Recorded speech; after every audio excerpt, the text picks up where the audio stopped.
Mutual funds क्या होते हैं। म्यूचुअल फंड मतलब साझा कोष। दोस्तों यहाँ पे मैं हर एक कैटेगरी के म्यूचुअल फंड्स में कौन सी सबसे अच्छी स्कीम्स है वो मैं आपको बताने वाला हूं। आप उसको फिर से पॉज एंड प्ले करके चला सकते हैं, स्पीड में चला लीजिए।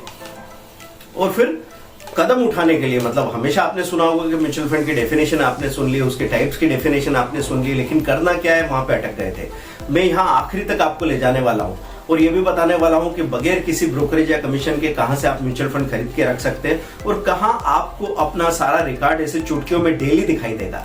वो सब कुछ जानने को मिलेगा। शुरुआत करते हैं। म्यूचुअल फंड मतलब साझा कोष। कभी आप डीमैट और ट्रेडिंग अकाउंट इसलिए नहीं खुलवा पाए कि आपके पास या तो टाइम नहीं था या समझ नहीं थी और आप घबराए हुए थे कि यार स्टॉक मार्केट में डायरेक्टली कौन से शेयर खरीदूं, मुझे समझ में नहीं आ रहा। तो समय और समझ की कमी की वजह से हम लोगों ने म्यूचुअल फंड को अपना पैसा सौंप दिया। अब म्यूचुअल फंड सारे हमेशा ही इक्विटी में पैसा लगाते हैं, शेयर मार्केट में जरूरी नहीं है। म्यूचुअल फंड के टाइप्स होते हैं। तो कौन कौन से टाइप्स होते हैं म्यूचुअल फंड में? हमको दिखता है debt fund, liquid fund, gilt और इक्विटी, है ना। तो इक्विटी फंड की बात कर रहे हैं हम यहाँ पे, जो शेयर मार्केट में पैसा लगाते हैं वो आपको इन्फ्लेशन से कई गुना ज्यादा रिटर्न दे सकते हैं। अब उसमें अलग अलग टाइप क्या होते हैं? सबसे पहले लार्ज कैप, मिड कैप और स्मॉल कैप होते हैं। लार्ज कैप जो बड़ी कंपनीज में पैसा लगाते हैं। तो जब आप बड़ी कंपनीज में पैसा लगाते हैं तो समझो आप बरगद के पेड़ को पानी दे रहे हैं, तो बरगद का पेड़ न तो तेजी से बढ़ता है न मरता है। मतलब लार्ज कैप स्टॉक्स में आपका पैसा सुरक्षित ज्यादा रहेगा, रिटर्न थोड़ा कम मिलेगा। मिड कैप झाड़ियों जैसा है, जहां आपका थोड़ा रिस्क ज्यादा रहेगा तो रिटर्न भी थोड़ा ज्यादा रहेगा। स्मॉल कैप छोटे पौधों जैसा है, जहां रिस्क सबसे ज्यादा और रिटर्न सबसे ज्यादा होगा। तो मिड एंड स्मॉल कैप में अगर आप पैसा लगाएंगे ना दोस्तों, तो सबसे ज्यादा तेज गति से आपका पैसा बढ़ने वाला है। तो बहुत सारे स्मॉल कैप फंड में, जैसे मैंने रिलायंस ग्रोथ की बात बताई थी, 1995 में जिसने 10 रुपए की यूनिट ली थी, वो यूनिट कितनी हो गई थी? 490 रुपीज हो गई थी 2007 में। 49 गुना पैसा, 1 लाख का 49 लाख 12 सालों में हो गया था। ये स्मॉल कैप फंड की बात है। तो अभी टॉप 2 स्मॉल कैप फंड कौन से? Nippon India. Reliance mutual fund के नाम से जो था वो निपॉन इंडिया फंड के नाम से हो गया है। तो निपॉन इंडिया का स्मॉल कैप बहुत ज्यादा अच्छा है। आप जाके पहले उसका चार्ट देखिएगा तो फिर आप वहां पैसा लगा सकते हैं। दूसरा आईसीआईसीआई प्रूडेंशियल स्मॉल कैप। अलग अलग एएमसी होती है, एसेट मैनेजमेंट कंपनी। तो आईसीआईसीआई का भी अच्छा परफॉर्मेंस है, अच्छा रेपुटेशन है। असेट अंडर मैनेजमेंट भी काफी अच्छा है, बहुत सारी असेट मैनेज करता है। प्रोफेशनल भरोसा तो हमको आईसीआईसीआई पे है ही। तो स्मॉल कैप फंड में 2 नाम बताया मैंने, निपॉन और ICICI prudential small cap fund. फिर फ्लेक्सी कैप। फ्लेक्सी कैप मतलब large cap, mid cap, small cap, इनमें ये फ्लेक्सिबल तरीके से इधर उधर स्विचिंग कर सकते हैं, ये फ्लेक्सी कैप कहलाता है। एचडीएफसी फ्लेक्सी कैप और क्वांट फ्लेक्सी कैप, ये 2 स्कीम्स है। एचडीएफसी फ्लेक्सी कैप और क्वांट फ्लेक्सी कैप के रिटर्न्स भी अच्छे हैं, इनकी रेटिंग भी अच्छी है। हर एक म्यूचुअल फंड स्कीम को 5 स्टार रेटिंग, 4 स्टार रेटिंग, ऐसे रेटिंग दी जाती है उनका सारा मैनेजमेंट देखते हुए। तो इनका भी चार्ट आपको देखना कहां मिल जाएगा? आप ग्रो में देख सकते हैं, moneycontrol.com के म्यूचुअल फंड सेक्शन में देख सकते हैं, ईटी मनी में जाके देख सकते हैं। फिर ELSS, equity linked saving scheme.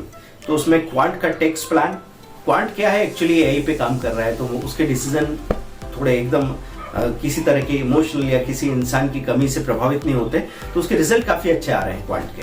तो क्वांट का ईएलएसएस आप ले सकते हैं, या फिर आप ले सकते हैं बंधन टैक्स एडवांटेज। तो बंधन टैक्स एडवांटेज भी अच्छा है। तो ईएलएसएस क्या होता है? Equity linked saving scheme.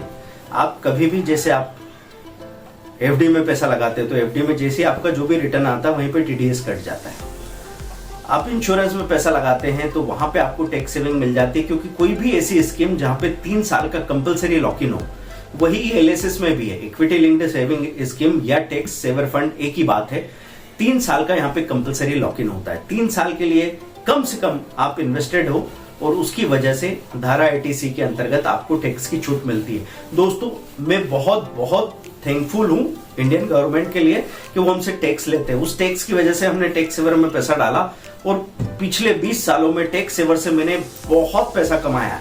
मतलब अगर टैक्स नहीं मांगती सरकार तो हो सकता हम उसके पैसे को खा पी के खत्म कर देते, जीरो कर देते, लेकिन उनके टैक्स मांगने की वजह से हमने इन्वेस्टमेंट शुरू किया और उससे एक अच्छा खासा पोर्टफोलियो तैयार हो गया। तो दोस्तों कभी कभी जो चीजें हमको आज बुरी लगती है वो कल हमारे लिए बहुत अच्छी हो सकती है। मिड कैप फंड की बात करूं तो मोतीलाल ओसवाल का मिड कैप बहुत अच्छा है, क्वांट का मिड कैप बहुत अच्छा है। तो मोतीलाल ओसवाल, रामदेव अग्रवाल साहब का जो ग्रुप है आपको पता है बहुत ही रेप्यूटेड है।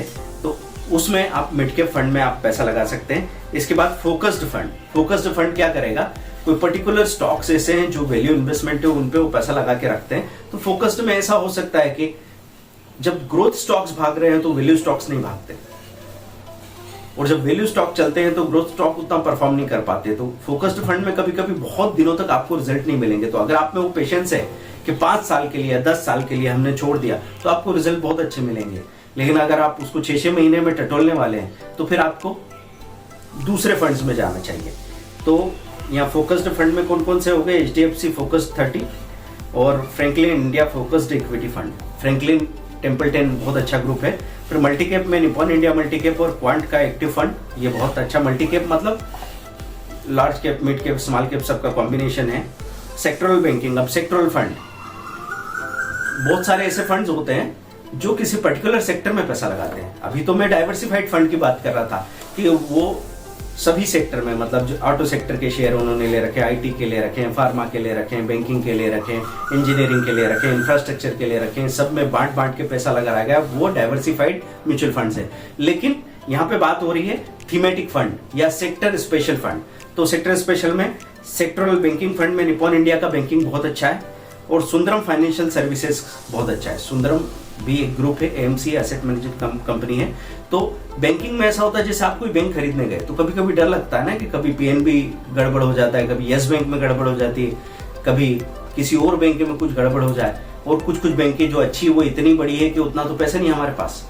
तो क्या करें, समझो 2000 रुपए का 1600 रुपए का कोई शेयर है और 5000 रुपए मुझे लगाने हैं, तो मैं क्या 3 शेयर खरीदूं?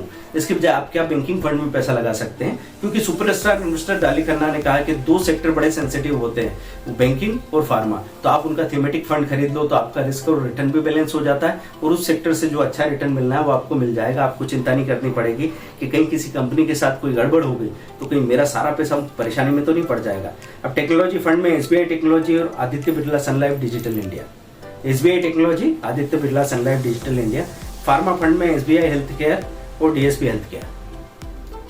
SBI health care, SBI pharma और DSP हेल्थ केयर, ये फार्मा फंड हो गए दोस्तों। ये सेक्टर स्पेशल फंड की बात हो रही है। अब इंटरनेशनल FOF फंड, FOF क्या होते हैं? फंड ऑफ फंड्स होते हैं। ऐसे म्यूचुअल फंड इंडिया के हैं जो बाहर के इंटरनेशनल फंड्स में पैसा लगा रहे हैं।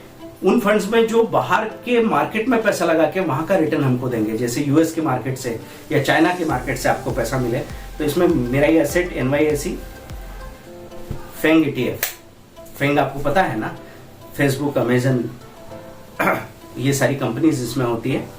एडलवाइज US टेक्नोलॉजी इक्विटी, और लॉन्ग टर्म के लिए ICICI through US blue chip equity.